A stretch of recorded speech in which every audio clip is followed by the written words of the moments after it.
इस रास्ते से डर लगता है क्योंकि ये जो बंदर बैठे हैं ना, ये बंदर भाई कूद के आ जाते हैं कई बार। इनसे बड़ा खतरा रहता है। खतरा भी है भाई क्योंकि ये काटने को भी भागते हैं और डर लगता है यार, कहीं भी किसी के ऊपर चढ़ जाए तो। रोड क्रॉस करते रहते हैं ऐसे ही, और लोग फिर खाना इधर ही फुटपाथ पे देते रहते हैं इनको।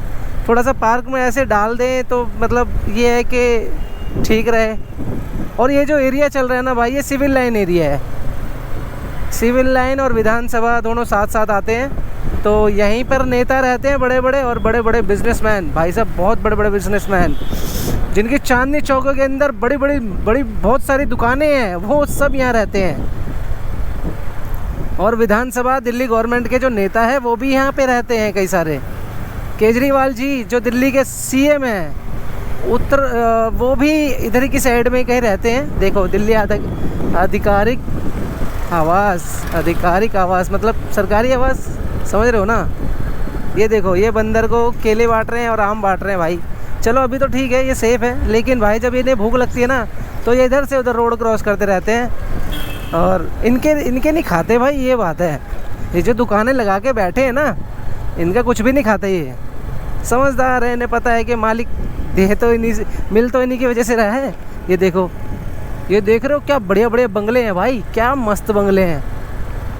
ये सेठ आदमियों के बंगले हैं। मुझे देख रहा है बंदर।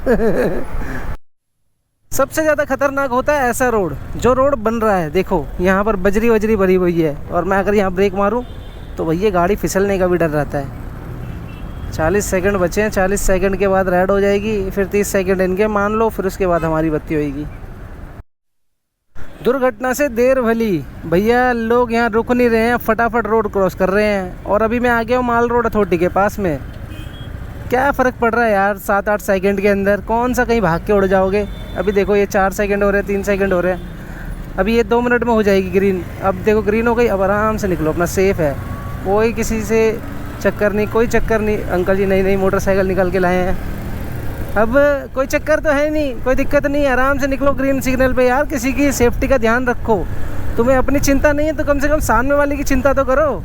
वो बेचारा बच के चल रहा है रोड पे, क्योंकि उसके घर में फैमिली है। वो सोच रहा है कि भैया कोई मेरे को उड़ा के ना चला जाए, या मेरे घर पे खर्चा ना आ जाए। तो पैसे का महंगाई वैसे ही इतनी बढ़ गई है, लोग समझते नहीं हैं। चलो, वैसे इसका ब्लैक वाइज़र भी बहुत अच्छा है हेलमेट का। मैंने ब्लैक वाइज़र लगा रखा है अभी फ़िलहाल, और मुझे ऐसा लग रहा है अंधेरा हो गया, रात हो गई जैसे।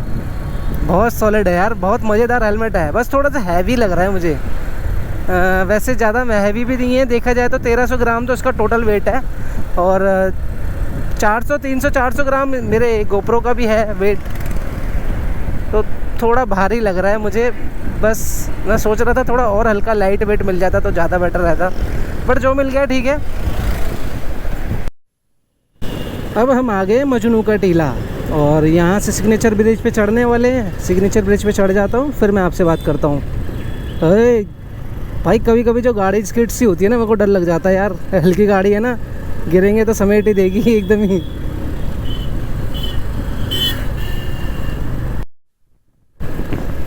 फाइनली हम चढ़ गए हैं सिग्नेचर ब्रिज पे, और यहाँ चल रहा है मेट्रो का काम। और ये वाली मेट्रो जाएगी सभापुर सोनिया विहार की साइड से, और ये रहा सिग्नेचर ब्रिज।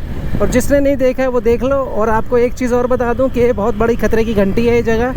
मतलब इस ब्रिज के बारे में एक अलग ही मिथ्या फैली हुई है। इस ब्रिज को कहते हैं कि ये नसूम है, क्योंकि यहाँ पर जब ये स्टार्ट हुआ था ना, तो थोड़ा गैप था मोड़ पे। यहाँ नहीं, पीछे की साइड में जहाँ से हम चढ़े हैं, तो जैसे ये वाला रोड जा रहा है, यहाँ से जो ये मुड़ता है, वहाँ पर एक कट दे रखा है, वहाँ पर स्पेस छूट गया था। तो गाड़ियाँ कई बार वहाँ से मतलब गिर गए लोग, वहाँ पर गिरे हैं लिटरली, और चोट लगी है, कई लोग मर भी गए हैं। तो इसलिए इस जगह को भी अच्छा नहीं बताते, लेकिन मज़ेदार भी है। लोग यहाँ पिकनिक बनाने भी आते हैं। पिकनिक मतलब समझ रहे हो आप, मतलब जैसे कोई यहाँ पर टूर करने आया है और रात के अंदर यहाँ पर खड़े हो जाते हैं, क्योंकि बहुत अच्छी लाइटिंग जलती है इसके अंदर। और ये रहा जंगल, ये जंगल जमुना घाट वाला बहुत प्यारा लगता है भाई देखने में। ग्रीनरी किसको अच्छी नहीं लगती बताओ भाई, सबको ही अच्छी लगती ग्रीनरी तो। और ये पार हो जाएगा ना, फिर अपना आएगा अपने को फिर खजूरी पार करके गोकुलपुरी। और गोकुलपुरी जाने के बाद मैं अपनी बाइक की टंकी चेंज कराऊंगा। बाइक की टंकी चेंज इसलिए करानी है क्योंकि इसके अंदर रस्टिंग हो रखी है यार, और रस्टिंग की वजह से क्या होता है, कार्बोरेटर में ना मिट्टी चली जाती है, फिर गाड़ी चलती नहीं है भाई, बढ़िया प्रॉब्लम होती है। एक तो ये पुरानी बाइक है, मैं नई बाइक लेना नहीं चाहता, क्यों पैसा लगाऊं यार फालतू में। मस्त चल रही है एकदम मलाई जैसी बाइक है। अभी इंजन का काम भी करवाया था इसका मैंने। और दूसरी प्रॉब्लम पता है क्या है, इसके अंदर रस्टिंग तो है ही, दूसरा मैंने इसके अंदर यूट्यूब पे देखे कंक्रीट भर दिया। कंक्रीट समझ रहे हो, गिट्टियाँ भर दी भाई मोटी मोटी। मुझे क्या पता था भाई कि बदरपुर भरते हैं रस्टिंग हटाने के लिए। मैंने इसमें भर दी मोटी मोटी गिट्टी और उसके बाद मैंने मिट्टी का तेल डाल दिया और उसके बाद इसको हिलाया तो रस्टिंग तो निकली, लेकिन भाई वो मिट्टी नहीं, वो गिट्टी नहीं निकली। वो सीन हो गया मेरे साथ। और दूसरा मैंने आपको बता ही दिया, इसके गेज को लगाते टाइम नीचे के जो नट होते हैं वो नट टूट गया है। एक नट टूट गया है तो इसका फ्यूल जो है लीकेज हो रहा है, कहीं कहीं कभी कभी लीकेज हो रहा है, जिसकी वजह से ये खतरनाक हो चुकी है बाइक। मतलब समझ रहे हो कि आग लग सकती है भाई, आग नहीं लगने देनी हमें। तो इसलिए मैं पहले ही काम करा लूँगा और वहाँ जाके रेट पता करता हूँ कितने की हो रही है, नहीं तो फिर जुगाड़ करेंगे अपना। फिर मैं एमसील लगा के परमानेंट पैक कर दूँगा, क्या फ़र्क पड़ रहा है गेज नहीं काम करेगा तो। मैं आपको बताऊं कि मेट्रो का काम बहुत तेज़ी से चल रहा है यार। मैंने तो अभी देखा यहाँ पे आके, ये भाई पूरा मेट्रो के पिलर विलर खड़े हो गए हैं। अब ये पेड़ वेड़ आ गए, मैं कैसे दिखाऊं आपको। ये सामने का फ्लाईओवर देख रहे हो भाई साहब, फ्लाईओवर बन रहा है मस्त। ये देखो ये मेट्रो स्टेशन तैयार हो रहा है। सही है यार, यहाँ मतलब फुल ऑन तरक्की हो रही है भाई, बढ़िया तरीके से चल रहा है काम, खींच के ले रहे हैं। और 2-3 साल 4 साल में मेरे ख्याल से चालू भी हो जाएगी मेट्रो, कोई बड़ी बात नहीं है। जिस हिसाब से काम चल रहा है ना इनका, ले रखे हुआ इन्होंने तो भाई बिल्कुल बढ़िया तरीके से तैयार कर देंगे इसको फटाफट से। और दोस्तों चंद्रशेखर आज़ाद ने संसद भवन में ले ली है शपथ। और शपथ लेने के बाद में उनका कुछ ज़्यादा स्पेशल भाषण रहा। मतलब भाषण क्या था, उनका जो शपथ था ना भाई, बहुत ही मतलब सुंदर। और जो भीम समाज को मानते हैं, जो संविधान में विश्वास रखते हैं, उनको तो भाई बहुत ही अच्छी लगी हुई है शपथ। क्योंकि उन्होंने आने के बाद सीधा आभार दिया, जय भीम, नमो बुद्धाय, जय जवाहर, जय जवाहर। और मतलब आदिवासी और सबको भाई उन्होंने जो है विनम्रता से नमस्कार किया, ठीक है। और आभावन किया भाई, क्या कहते हैं, आभार कहते हैं, आभार किया उन्होंने। तो मेरी हिंदी थोड़ी सी वीक है, इसलिए मैं थोड़ा सा अच्छा नहीं बोल पाता भाई, ठीक है। लेकिन बहुत अच्छा लगा उनका वो जो तरीका था। और जाने के बाद में स्पीकर साहब को उन्होंने स्पेशल ये बोला कि देखिए साहब हम इसलिए आए थे, देखिए साहब हम इसलिए आए हैं, थे नहीं आए हैं, सॉरी, देखिए साहब हम इसलिए आए हैं। ये बात उन्होंने कही स्पीकर साहब को। स्पीकर साहिबा भी मतलब जो हैं सुन के मतलब अच्छा लगा होगा उनको। जाहिर सी बात है कि कोई ऐसा व्यक्ति आ रहा है राजनीति करने के लिए जो गरीबों की बात करेगा। मतलब राजनीति सब अपनी जेब के लिए तो कर ही रहे हैं, लेकिन भाई साहब जो जनता के लिए करेगा उससे बढ़कर क्या ही है। सबको अच्छा लगता है। देखो मैं आपको बताऊं, चाहे कोई 2 नंबर का काम करता है, चाहे कोई 1 नंबर का काम करता है, लेकिन 2 नंबर काम करने वाला बंदा, मतलब 2 नंबर का काम नहीं, जैसे नेता है, लोग अपनी जेब ज़्यादा भर रहे हैं, जनता की कम कर रहे हैं। तो उन नेताओं की मैं आपको बताऊं, उनको भी खुशी मिलेगी जब कोई ऐसे अच्छी राजनीति करेगा। क्योंकि भैया ये जो राजनीति के अंदर जो लोग बैठे हैं ना, कुछ इस तरीके के ही हैं, करोगे क्या। लेकिन जब अच्छे लोग आएंगे तो अपने आप राजनीति अच्छी होगी। और ये देखो यार क्या मस्त काम चल रहा है भाई, मेट्रो का खींच के काम ले रहे हैं, सही है। और शिवानी भैया बिग बॉस में बच गई, शिवानी बच गई और अपने बॉक्सर साहब लगता जाएंगे, उनका हो गया भाई। ये सूत्रों के हवाले से खबर है, फाइनली तो अब नहीं पता लगा, लेकिन हाँ सूत्रों के हवाले से यही पता लगा है कि अब शिवानी तो बच रही है और वो जा रहे हैं। शिवानी को बचाने के लिए आपका बहुत ज़्यादा धन्यवाद। मैंने भी एक शॉट बनाई थी जिसमें शिवानी को बोला था कि शिवानी को बचाओ, बॉक्सर साहब आप जा सकते हो, आपकी ज़रूरत देश को ज़्यादा है। आप बिग बॉस के चक्कर में कहाँ पड़ रहे हो यार, आपको ज़रूरत नहीं है इन चीज़ों की। आप तो देश को रिप्रेजेंट करते हो ना, मतलब विदेशों में जा के यार एक बंदा ऐसी फाइट कर रहा है, जो मतलब ऐसी बॉक्सिंग खेल रहा है जिसको मतलब हमारे इंडिया में इतना लोग प्रमोट ही नहीं करते हैं, उसको वहाँ प्रमोट कर, वहाँ मतलब उसको ले जाके इंडिया का नाम कर रहा है, तो उसकी ज़रूरत वहाँ पे है। ये बिग बॉसों के चक्कर में मत पड़ो भाई, आप बहुत महान हो, आप देश में बहुत अच्छा काम कर रहे हो, आपकी ज़रूरत नहीं है भाई बिग बॉस में। ये बिग बॉस जैसे आपके सामने 6 कुर्बान 1000 कुर्बान, ठीक है नीरज भाई माफ़ करना, लेकिन आप बिग बॉस के लिए नहीं बने हो यार, आप देश के लिए बने हो, आप देश के लिए काम करो। और रही बात शिवानी की, तो शिवानी बहुत गरीब घर से आती है यार, ना उसके पिताजी है ना उसका कुछ भाई है, समझ रहे हो। उसके ऊपर तो गांव वालों ने भी उंगली उठाई थी शुरुआत में, फ़िलहाल अब तो सब सपोर्ट करते हैं। और जो आपने देखा हो उसका विदाई समारोह, नहीं देखा होगा मेरे को पता है, अब उसके अंदर हो गए। और जिन भाइयों ने देखा है वो सब देख रहे हैं, भाई की आंखों से आंसू आ गए कि इतना कैसे प्यार मिल सकता है किसी लड़की को, इतना प्यार कर रहे हैं गांव के लोग, समझ रहे हो। बहुत मज़ेदार लगा भाई और बहुत इमोशनल था। एक स्टोरी है इस लड़की के अंदर यार, एक स्टोरी है, ऐसी स्टोरी जो मतलब दिल दहला दे, रुला दे व्यक्ति को, सच में अच्छा लगा।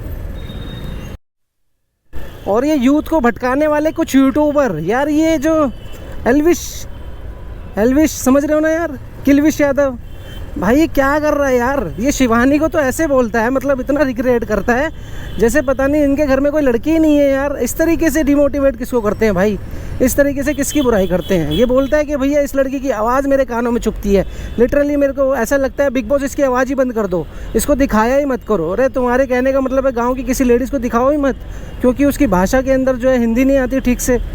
यार क्या बात करते हो तुम, इस तरीके की विचारधारा किसकी होती है, समझ रहे हो आप। ये विचारधारा ठीक नहीं है, आप अपने विचारों को चेंज करो। और भैया मैं किसी की बुराई नहीं कर रहा हूँ, लेकिन ये सच्चाई है। आप खुद सोचो कि अगर आपके घर की कोई बहन बेटी होती और अगर आप गांव से होते और अगर आपके गांव से किसी बच्ची को या आपकी बेटी को या आपकी बहन को मौका मिलता बिग बॉस में जाने के लिए, या ऐसे किसी भी प्लेटफॉर्म पे जिसमें वो अपने आप को रिप्रेजेंट कर रही है या आपके गाँव को रिप्रेजेंट कर रही है, इस तरीके की विचार रखना कोई अच्छी बात है। आपको खुद कितना बुरा लगेगा, आप सोचो। आप अगर उसको अपनी जगह रख के देखो, सोचो किस्मत की बात है कि आप अपने शहर में पैदा हो गए, आप शहर में पैदा हुए, ये किस्मत की बात है। ये आपके हाथ में नहीं था कि आप गांव में पैदा हो गए या शहर में पैदा हो गए, ये तो आपके माता पिता थे, उस टाइम की कंडीशन थी, आप लोग शहर में थे। लेकिन अगर आप सोचो, क्योंकि शहरों के अंदर कोई पैदा शुरुआत से शहरों में नहीं रहता था, लोग तो गाँवों में रहते थे। शहर जब डेवलप्ड हुए लोग शहरों में जाने लगे, धीरे धीरे शहरों में जाने लगे, वरना पुराना इतिहास देखोगे तो सब गाँवों में रहते थे भाई, और गांव की ही लैंग्वेज बोलते थे। और आप अपने आप को ज़्यादा इतराओ मत, आप खुद भी गांव की लैंग्वेज ही बोलते हो। ये हरियाणवी लैंग्वेज में जो आप बोलते हो ठेठ कोई हिंदी भाषा नहीं है, ये हरियाणवी भाषा बोली जाती है, जिसमें आप मिक्स करते हो, हिंदी और हरियाणवी दोनों मिक्स करके बोल रहे हो। तो समझ रहे हो इस चीज़ को, आप समझो। मैं किसी की बुराई नहीं कर रहा हूँ, मेरे को बुराई करना अच्छा नहीं लगता। और मेरे को बड़े अच्छा लगा कि शिवानी कुमारी को सब लोगों ने वोट दिया है, किसी बहुजन ने नहीं, इसको सब ने दिया है। SC ST जनरल OBC सब ने, मतलब समझ रहे हो कि काफ़ी लोग समझ रहे हैं इस चीज़ को कि एक लड़की जो गरीब घर से आ रही है, जो गांव से आ रही है, उसको कैसे प्रोत्साहित करना है। लेकिन हमारे जो कुछ लोग हैं भाई साहब, ये तो मतलब लगे हैं अपने में ही। ठीक है भाई, कोई बात नहीं, जनता सब देखती है, तुम्हारे कहने से ही कुछ हो जाता तो बात ही क्या थी। चलो अच्छी बात है, 22 साल की लड़की है, ज़िंदगी में कितना संघर्ष झेला, घर में कोई काम करने वाला नहीं था, खुद ने काम करा। एक वीडियो बनाती थी, उसके सिर्फ मामा उसको सपोर्ट करते थे और कोई सपोर्ट भी नहीं करता था। उसकी मम्मी ने पब्लिक के बातों में आके, जनता की बातों में आके अपनी लड़की के ऊपर, मतलब समझ रहे हो कि चाकू तक से, हथियार से उसके ऊपर अटैक करा था, उसको मारने की कोशिश करी थी। मतलब वो तो खैर अभी इसकी सच्चाई हम ठीक से जानते नहीं हैं और ना हम इस बारे में पुष्टि करते हैं, लेकिन ये शिवानी के खुद के बोल हैं, हमारे खुद के बोल नहीं हैं। लेकिन ये सोचो कि कितना संघर्ष करके वो लड़की आई है। उसको गांव वाले भी मना करते थे कि वीडियो नहीं बनाएगी इस तरीके की, लड़कियों पे क्या असर पड़ेगा। सोचो यार, गजब है। कैसी लगी आप लोगों को वीडियो अच्छी लगी तो लाइक शेयर सब्सक्राइब कर देना, कमेंट कर देना, ताकि हम लोग ऐसी वीडियोज़ और भी बनाते रहें यार। Thank you.